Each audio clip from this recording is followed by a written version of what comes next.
lu ne mun na fi xew 9 décembre ay opposants sama tweet mun ngeen ko dem seeti ni j'ai reçu les étudiants je leur ai demandé de recourir à des formes moins violentes de lutte nañu bu ñu nangu jàmmaarloog gars yi frontalement parce que ñoom ñoo ci nar a ñàkk mais tamit force de défense et de sécurité yi nañ def attention nu ñuy intervenir et que bu lii dàkkul dina am problème le 10 ministre de l'intérieur ñu assemblée nationale pour ñu voter budget bi ma ne ko gars yaa ngi tiré à balle blanc mun ngeen dem seeti image yi gars yaa ngi tiré à balle blanc ci étudiants yi mu weddi ne ñoom 0 bavure waaw kooku bu bavure amee ba am ku ci dee am ñuy cëppeelu am seen ñoo xam ne seen bët dafa tuuru warul démissionner lan lay taxaw di lay ba di wut ay nii ay Madeleine ñoo nekk ci ginnaaw ak ñoom Thierno Sall ak ñoom Bougane ak ñoom Barthélemy ñoom ñoo nekk ci ginnaaw bëgg a jël affaire bi këpp ko feneen Sénégalais yëpp xam ne lii ay sosi kese la pour la première fois je vais utiliser le mot publiquement parce que daaw ma ko utiliser mais nag ku bu xamul buur saay nañu la buur dee na que ay feni kese la ñu bëgg ko teg ci ay nit parce que simplement loolu moo leen arrangé par lâcheté parce que mënu leen assumer seen responsabilité ci li ngeen déclenché ñaata yoon lañ dégg Ousmane Sonko comme le 9 comme je dis le 7 février à Guinguinéo dégg nañ ko le 7 décembre 2025 ci journée martyrs yi ñaata yoon la wax ni que man je suis prêt à faire face boo ko waxee ay nit ñoom it ñu prêt à faire face bu amee problème pourquoi ngay dem di seeti ay troisième larron le premier larron mooy yow ou bien loolu moom il faut qu'ils assument leurs responsabilités mais le pauvre Ousmane Sonko et le pauvre président Diomaye ils sont dans une situation boo xam ne 2 ans après l'alternance gis nañu que le pays dans une impasse totale par leur faute exclusivement tey jii nii Sénégal musul toll ci ay diggante yu mel nii bu ngeen xoolee ñu ngi wax waxu homosexuels yi bu ngeen xoolee ñu ngi wax affaire Azer bi bu ngeen xoolee béykat yaa ngi ci ay seen gerte demul fenn pratiquement béykat yaa ngi tëj seen gerte ci ay seen i néeg toog di xaar yàlla situation économique monde paysan bi musul mel ni graaw ñu jël piller suñuy données informatiques attaqué direction générale des impôts attaqué DAF mu mel ni Sénégal c'est une souris boo xam ne ku ñëw rek def lu la neex dem ils sont dans une situation apocalyptique donc il faut chercher des boucs émissaires pour ñu war a wut ay bouc émissaire bu ñu këpp mbir mi ne ñii ñoo waral situation bi ba moo tax ñu génn taxaw def seen conférence de presse au lendemain de la mort de Abdoulaye Ba di wax ni que ay responsables politiques ñoo nekk ci ginnaaw alors que li déclenché situation bi seen incompétence seen ñàkk xam seen ñàkk mën seen ñàkk xam fu ñuy jëm président Sonko waroon na premier ministre Sonko waroon na xam ni que bu continué wul comme nañ ko waxee ci suñu surtout 9 décembre bi bu bàyyi bu lii dàkkul image yi ñuy gis université gars yi di daaneel moto yi di dugg ci néeg yi étudiants yi tamit di riposter par des briques par tout ce qui est à leur portée ce qui fait que policiers yi eux aussi ils sont dans une mode panique dañu paniquer bu ñaar ñett duggee dañuy jéem a def le maximum de violence pour gaaw génn bala ñu fay isolé wu comme ni xewoon Colobane à l'époque là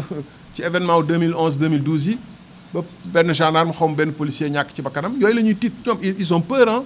parce que c'est une faible minorité face à un nombre beaucoup plus important boo ci muccee donc c'est en mode de panique qu'ils interviennent les policiers quoi qu'on puisse dire donc dérapage day facile bu fekkente ni ci environnement boobu day durer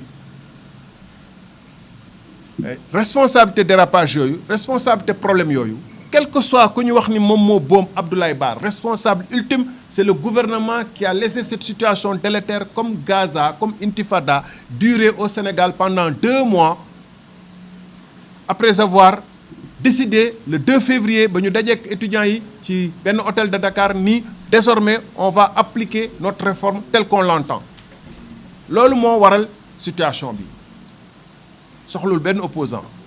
il y avait aucun opposant derrière tous les événements qui sont passés à l'université qui sont suivis de morts d'hommes depuis 1960. Avec toutes les alternances, il y a eu des situations comme ça. Voilà, je crois que on a dit wax nañu essentiel bi liñ ci yokk mooy bu situation yi mel nii amee ni ñuy séntu ci yeneen kilifa yi maanaam conseil de l'université conseil académique université xale baa ngi dee le 9 gars yi def conférence de presse le 10 yéen le 11 ngeen réunir ana conseil académique université depuis décembre ñun ñu taxaw assemblée di wax alors que ñoom ñoo ñu gën a xam situation bi ñun en tant que député c'était notre rôle mais ñoom tamit c'était leur rôle d'évaluer la situation et de préconiser des mesures ana ñu nekkoon ñu réunir le 11 après la mort du jeune Ablaye Ba sans les étudiants pour jël ay mesures yoo xam ne dafa bokk ci plan bi nga xam ne gouvernement bi daf ko tëral pour jàmmaarloog étudiants yi daan leen salfaañee ñoom ñëpp pour mbir mi dàkk mooy dañuy suspendre amicale teg yeneen pexe yu bees ci beneen poñ bi dañu ne dañuy teg yeneen pexe pour jàngaat naka la ñuy taxawalaatee naka la ñuy yeesalaatee amicale yi mooy donc yéen dañ leen di effacer indi yeneen yu bees waaw boo effacer ñi nga xam ne moom la étudiants yi tànn pour ñu représenter leen kan ngay waxtaanal koo fi teg ci diggante bi du am légitimité pour waxtaan te bu ngeen nee ñi ngi war a waxtaan ak étudiants yi ñu nekk ci crise ñu war a waxtaan pour génn ci bu ngeen amee tuuti xel xam ngeen ni crise bi waxtaan moo ñu ciy génne ñi ngeen war a waxtaanal bu ngeen newee ñooñee dañ leen di effacer mais kan ngeen di waxtaanal da ngeen bëgg xeex bi na continuer wala nag boy yi nañu jébbalu loolu tax boy yi ils ont trouvé d'autres formes de lutte di wàcc ci lycée yi di wàcc ci yeneen villes yi état encore une fois comme ni ñu ko waxee woon 9 décembre ñun amuñu benn intérêt ci Sénégal tàkk Sonko peut-être moo doon utiliser méthode de lutte yooyu bu dee ni moom la fo peut-être moom loolu mooy mentalité am ak culture moo tax mu xalaat ko mais ñun amuñu intention na Sénégal tàkk saa yu ñu rencontrer étudiants yi dañ leen wax def leen ndànk dal leen parce que dañu jàpp suñuy doom lañu suñuy rakk lañu war nañu mën a wax ak ñoom li ñu doon wax suñu njabootu bopp parce que suñu njaboot ci lañ bokk réew mi tamit mënuñu bokk ci ñu koy taal mënuñu bokk ci ñu koy yëngal dañ leen di wax loo xam ne loolu nag du question wu et foofu mooy erreur fondamentale de Sonko du question ñàkk fit du question wu loolu la ñu jàpp ni mooy dëgg ñun yàgg nañu manifester personnellement xam na la ñuy dal jàpp nañu man kenn du ma gis may daw devant policiers yi comme ñenn ñi moom bu ma xamee ni policier aw ma beneen choix damay taxaw ñu jël ma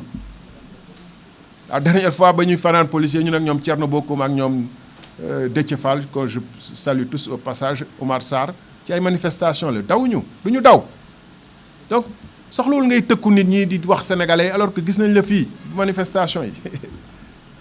ndax tout le temps ni gars yi nangam sàngam esprit wu xeex boobu esprit gatsa boobu moom moo indi lii le 9 le 8 ma xool date yi le 7 février à Guinguinéo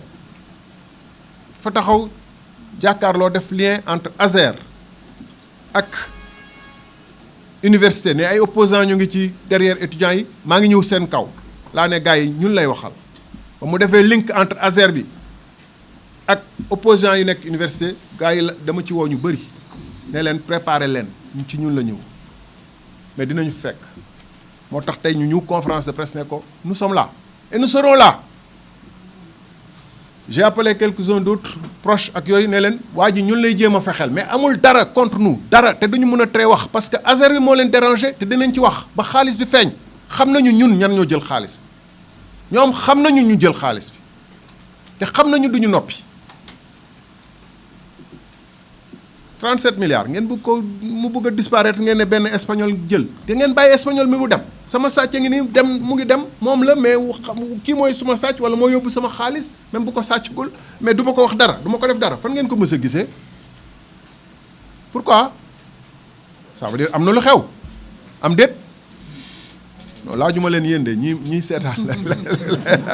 du yéen mais ñiy seetaan ñëpp xam nañu loolu dafa leer ñuy déglu ak seetaan yëpp xam nañu loolu moo nekk waa ji moom yoxoosuwul rek depuis 17 mois yóbbu suñu xaalis kenn porté wu ko plainte ci gars yi ñun porté nañu plainte mais kenn porté wu ko plainte kenn def ko mise en demeure waa Pastef laajuñu assurance bi fu mu jaar nañu jouer assurance Sonac bi kon assurance bi ngeen joxoon garantie bi ngeen joxoon nañu delloo suñu xaalis waxu leen dara 25 villages au 7 décembre ngeen ci mën a 7 décembre 19 décembre bi weesu 25 villages ngeen ci mën a pointé ci 37 milliards ba pare ngeen di ni au lieu ngeen répondre ci loolu ngeen di comme Sonko sait le faire il fait des attaques par-dessus la ceinture di wax ci ay jikko nit ci ay kiiw nit di attaque personnelle ba pare di xëbalaate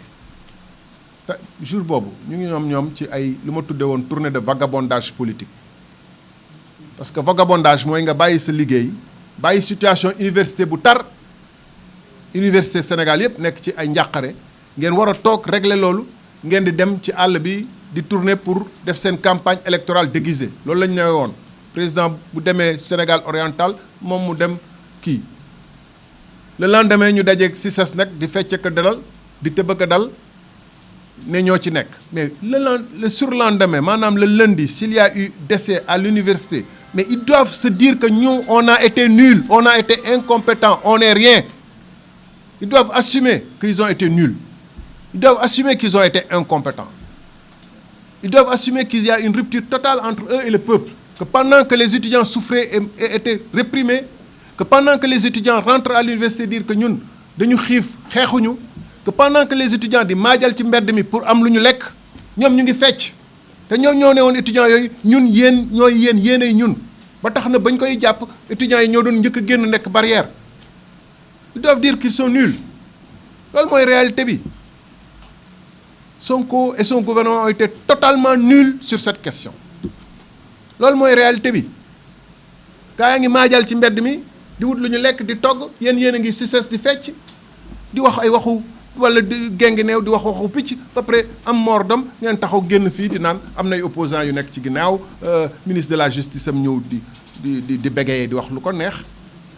ministre de l'intérieur bi di wax ni moi je suis un avocat je suis avocat il fallait le montrer avant qu'il y ait mordom il fallait le montrer quand on a interpellé à l'Assemblée nationale le 9 décembre en lui disant on est en train de tirer par des balles à blanc sur les et que ça peut dégénérer il fallait le montrer. Moi, j'avais dit ce jour-là d'ailleurs, j'avais dit ces jours-là, et je vais terminer par là, peut-être Madeleine moi. On a que le meilleur ennemi du populisme, moi, c'est le pouvoir. Le meilleur ennemi du populisme, c'est l'exercice du pouvoir. On avait dit aussi aux étudiants, vous savez, yéen li ngeen yéene waa Pastef sax ñoom yéene wuñ leen ko. Parce que nous, on ne se cache pas, on a rencontré des étudiants parce qu'on est libre de rencontrer. On les rencontrera demain. Si on peut les aider aussi, on les aidera. Il n'y a aucun souci. Pas pour qu'ils fabriquent des cocktails Molotov, mais étudiants qui ont blessure par tête. Madeleine dina ci ñëw wala am leneen. Soxla ñu dimbale ko IREM ngeen seetaan ko di ko bàyyi. Pourquoi nit ñi duñ ko dimbale?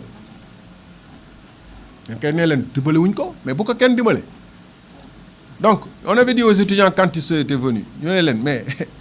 yéen bu waa ji jël jet privé am wala jël fonds politique am mosu leen ko dénoncer parce que en fait da ngeen ko yéene puisque waa ji vous pensez que c'est votre gars donc bu dee yeneen gars yi amoon nañu fonds politique di ci profiter ay jet privé lui aussi il doit profiter sauf que yéene wu leen seen bourse yu faible yi donc vous devez revoir vos rapports avec l'État Pastef et j'en profite pour dire à tous les étudiants du Sénégal vous devez revoir vos rapports avec Pastef. Ils vous ont montré qui vous êtes. Pour terminer, je lance un message à la communauté, au conseil académique de l'université. Nous avons dit ces mesures, dialogue. Ils devraient, nous avons dit, dialogue entre